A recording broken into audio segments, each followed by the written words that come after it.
Moin. Bonjour. Ich komme dann nur den Exposé vom Pierre Treinen, Après l'exposé de Pierre Treinen, PAC, also ich ein bisschen erklärt, qui nous a was présenté la nouvelle 23 PAC, soll de tout ce qui kommen, nous attend komme ich dann après ou à auf partir de 2023, das moi je vais vous aktuell parler respektive ich maintenant bin de am la situation Pogueren bisschen actuelle, sich, voire je reviens même un weil petit peu ich en soll euch arrière, dann erklären, was parce que je vais in vous dem expliquer laufenden Agrargesetz maintenant geändert wird für les die 2 Jahre, wo wir modifications de la loi gesucht agraire tun, wo actuelle dann eine pour les 2 Übergangsphase années wonach die de transition. Mesure Et Firulave bis pendant die neue cette PAC dann période de noch transition, les anciennes mesures restent valables jusqu'à ce que la nouvelle PAC entre en vigueur. Monsieur le ministre l'a dit, la semaine dernière, les modifications de la loi agraire ont été votées à la Chambre des députés. Et à présent, je vais vous expliquer brièvement ce qui a été modifié pour les 2 prochaines années pour qu'il n'y ait pas de vide juridique pour les exploitants agricoles, pour qu'ils sachent exactement ce qui se passe. La loi agraire continue à s'appliquer, elle vient d'être modifiée et les aides continuent à s'appliquer également. Alors, il y a 2 éléments qui ont changé maintenant. Tout d'abord, la loi, et il s'agit en fait d'une modification d'une loi modifiée. D'où ce titre un peu curieux, loi modifiant la loi modifiée. Il s'agit de la loi modifiée du 27 juin 2016 qui était en vigueur depuis le 1er juillet 2014 avec un effet rétroactif. Et cette loi était en vigueur pendant 2 ans. Il y avait un vide, une lacune, et c'est ce que nous voulons éviter maintenant. Et pour accompagner cette loi, un règlement grand-ducal l'accompagne et modifie le règlement grand-ducal antérieur modifié. Je vais vous expliquer ce qui a été changé. Ce ne sont pas beaucoup de choses, mais il s'agit surtout des éléments suivants. Aide aux investissements. Dans la loi en vigueur, qui n'a pas expiré en fait, qui reste d'actualité, et bien là, il y avait des plafonds qui avaient été fixés pour les entreprises, mais qui n'étaient valables que jusqu'au 31 décembre de l'an 2000. Donc, pour pouvoir continuer, il fallait redéfinir les plafonds pour des investissements pour les entreprises qui viennent maintenant d'être établis pour les 7 années à venir. En fait, les périodes pour lesquelles ces plafonds seront valables suivent les périodes de programmation européenne, d'où donc cette période 1er janvier 2021 au 31 décembre 2027. Quelques modifications ont été apportées à la loi et qui constituent en fait une amélioration des aides. Il y a eu une augmentation de certaines aides, donc ces modifications ont été apportées, mais à part cela, les autres éléments de la loi restent en place. Alors, une nouvelle prime de départ a été introduite pour ce que l'on appelle les Solavi ou les micro-entreprises qui sont constituées. Là, il y a une nouvelle prime qui a été introduite pour les micro-entreprises. Cette prime s'élève à 12 000 € par entreprise. À cela s'ajoute le financement d'un plan de développement au cas où il serait onéreux. En tout cas,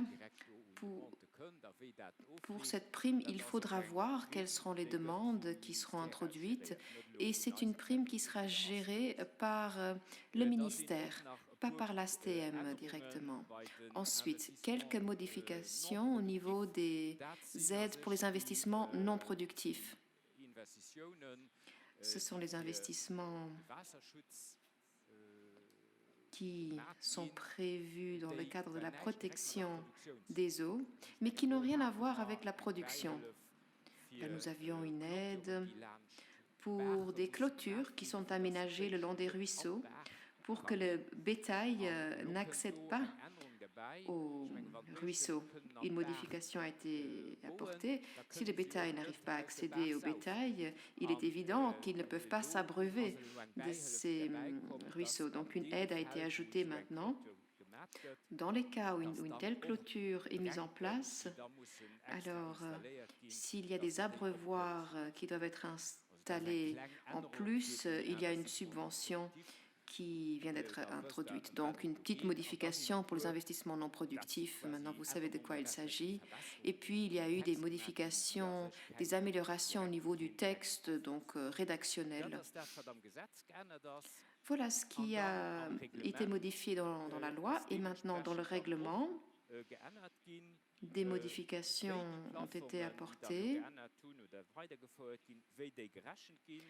Le calcul des plafonds, ensuite pour les machines et les biens immeubles, quelques aides se sont ajoutées ou quelques investissements se sont ajoutés, donc la liste des investissements a été adaptée. Ensuite, les plafonds ont été redéfinis, nous allons le voir, et les prix par unité ont été adaptés eux aussi. Et puis, quelques modifications mineures dans les modalités générales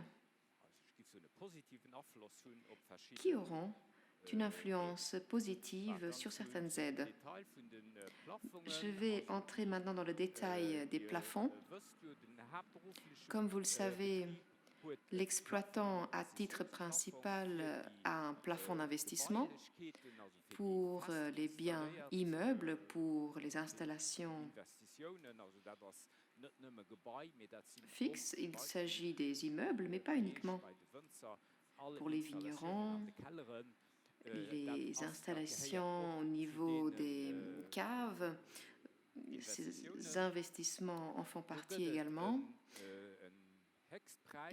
Et là, il y a un plafond, un montant maximal d'investissement. Alors, pour les entreprises à titre principal, un investissement minimum de 560 000 € et le maximum allait jusqu'à 1,9 million d'euros si cette entreprise emploie 5 salariés. Donc ces montants ont été redéfinis. Maintenant, la cherté des coûts, l'inflation a été prise en compte. Cela représente 12% entre 2014 et maintenant. Donc, ces plafonds ont été revus à la hausse, ont été augmentés de 12%. Donc, maintenant, nous sommes entre 560 000 € pour le minimum et le plafond maximal 1,9 million.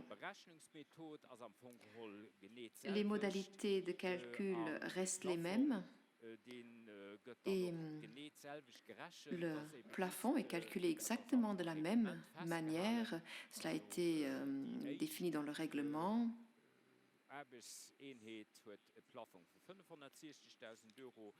Donc, vous voyez les chiffres ici à l'écran. Alors, pour une personne employée, 560 000, entre 2 et 4 personnes employées et jusqu'à 5, 1,9 million. Ensuite, pour les vignerons, ce qui est important également, c'est que pour une entreprise qui gère elle-même la commercialisation de ses produits, il y a une majoration de 50% sur ce plafond. Donc 1,9 million d'euros comme plafond, plus 950 000 € en plus pour tout ce qui a trait à la production. Ça, c'est le plafond maximal pour l'exploitant à titre principal. Ensuite, pour ce qui est de l'exploitant à titre accessoire, là aussi, il y a eu une adaptation de 12%. Donc là, on arrive à 280 000. Ensuite, le plafond d'investissement pour les machines.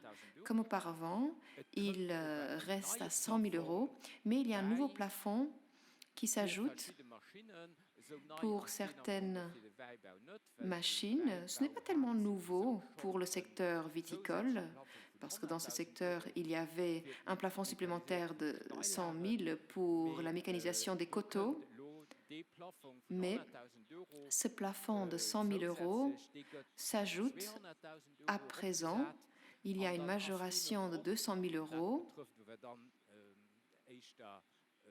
et cela concerne plutôt les exploitants agricoles, parce que cette majoration vaut également pour l'épandage du lisier qui s'ajoute et qui porte également sur le désherbage physique pour le secteur viticole. On ne parle plus de désherbage mécanique, mais de désherbage physique. Il y a toute une série de séries en fonction des cultures. Par exemple, des techniques laser, chaleur, électrique ou des solutions mécaniques de désherbage. Donc, toutes ces techniques sont à présent éligibles et les entreprises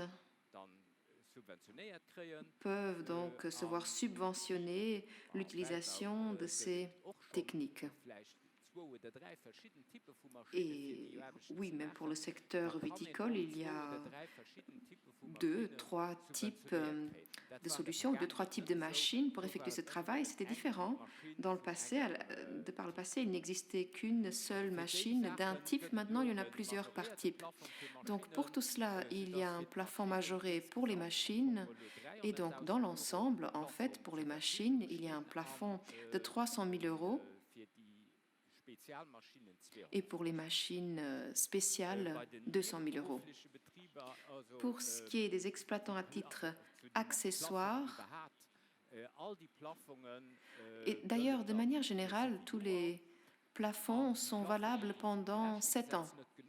Les plafonds qui n'ont pas été utilisés auparavant ont été ou sont supprimés, n'existent plus.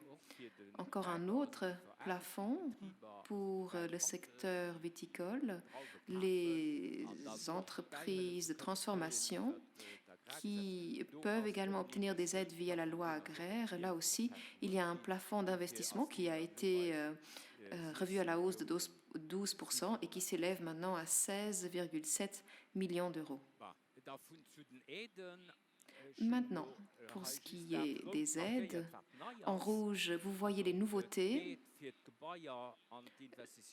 Donc l'aide pour les immeubles et les installations reste 40%. Un jeune a droit à une majoration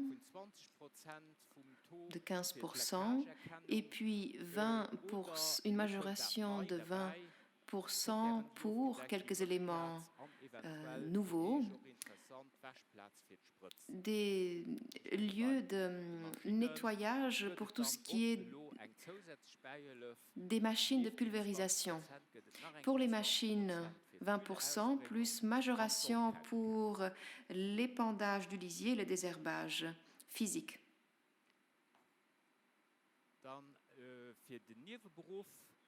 Pour l'entreprise à titre accessoire,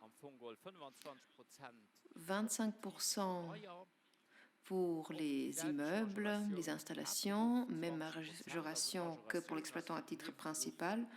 Donc là, la majoration est la même pour l'exploitation à titre principal ou accessoire. Et pour les machines également, même majoration, 20%. pour l'épandage du lisier et le désherbage physique. En résumé,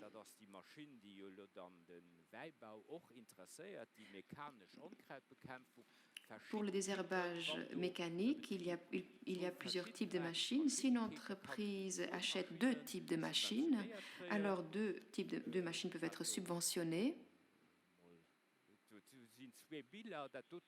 Voici quelques images.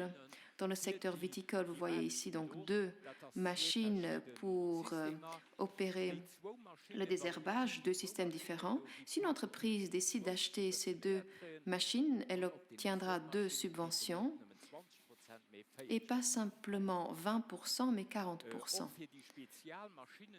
Pour les machines spéciales, il n'y a pas de prix unitaire maximal. Parce que l'innovation est tellement diverse, il n'y a pas une machine type qui nous permettrait de dire telle machine coûte X ou Y. Donc 40% d'aide sur le prix réel, mais toujours dans la limite du plafond de 200 000 plus 100 000.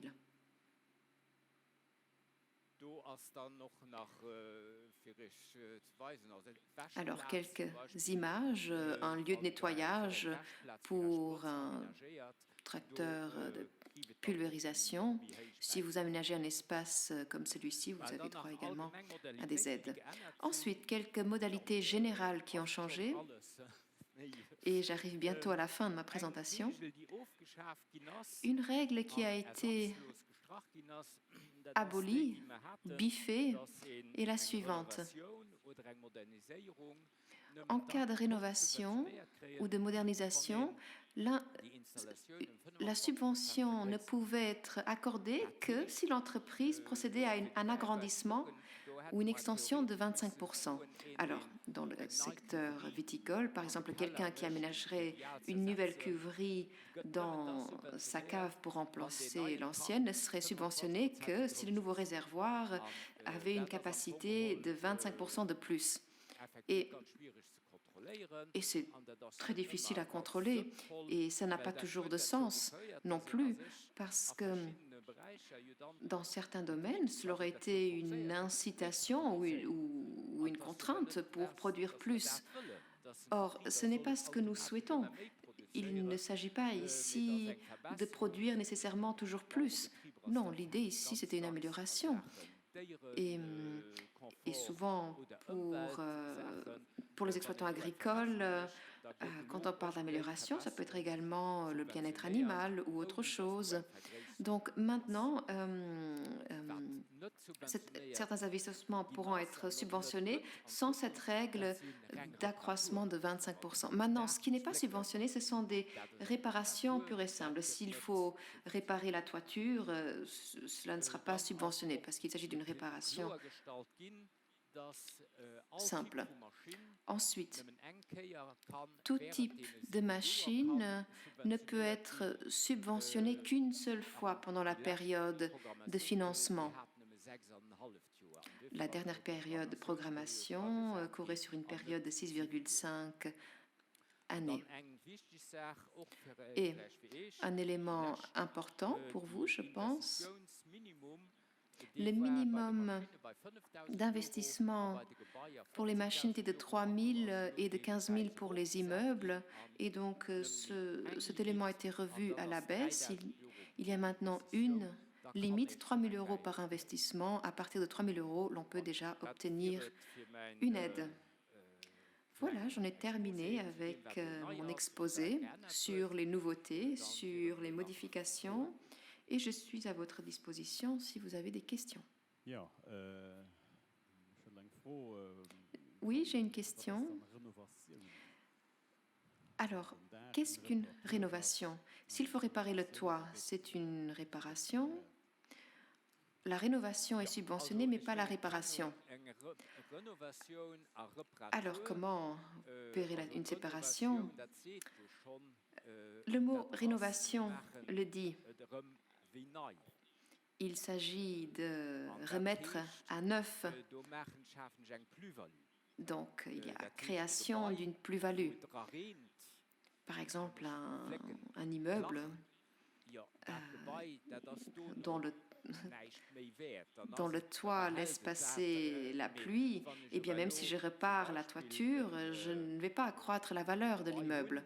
Maintenant, si j'ai un immeuble où le toit est dans de mauvaises conditions et je refais complètement la toiture et je fais quelque chose de nouveau, par exemple, et je peux ensuite utiliser cet immeuble comme entrepôt et je prévois une nouvelle isolation, ou alors si j'interviens au niveau du système d'aération, de l'éclairage, en rénovant la toiture, à ce moment-là, il s'agit d'une rénovation, il y a une amélioration. Donc là, il s'agit de bien plus qu'une réparation. Mais bien sûr, à l'avenir, il y aura certainement des dossiers où il faudra bien délimiter, mais ce sera probablement à déterminer au cas par cas. Je pense que l'administration des contributions se pose le même genre de questions. Qu'est-ce que des frais courants et qu'est-ce qu'un investissement en termes de réparation et de rénovation?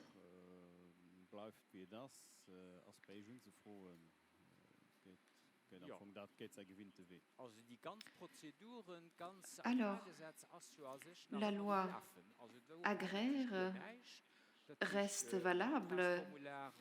Le formulaire de demande, vous pouvez le demander à l'ASTM, vous devez l'introduire, vous recevez un accusé de réception, et puis l'entreprise donc peut procéder à cet investissement, sauf pour les investissements supérieurs à 150 000 €. Là, il faut d'abord obtenir l'autorisation de l'aide. Donc, tous ces éléments-là ne changent pas. Et pour ce qui est de la procédure des sélections, la loi continue à s'appliquer. Donc, 1er mars, 1er juin, 1er septembre, 1er décembre, c'est la date limite à respecter pour introduire les demandes. Donc, tous ces éléments-là ne changent pas. Merci. Merci.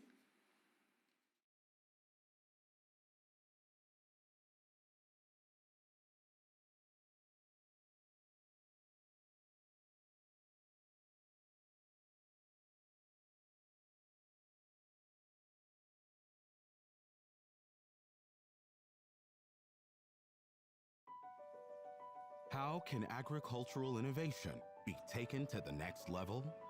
A highly efficient, reliable, and intelligent tool is the key. This is the DJI Agris T16. The Agris T16 was designed from the ground up. It features 6 rotors, an RTK dual redundancy system, and an avionic redundancy system. It has a payload of up to 16 liters, a spray rate of up to 4.8 liters per minute, and 8 sprinklers work perfectly with the downward airflow, resulting in an impressive spraying effect. It has a spray width of 6.5 meters, which can cover an area of 10 hectares per hour.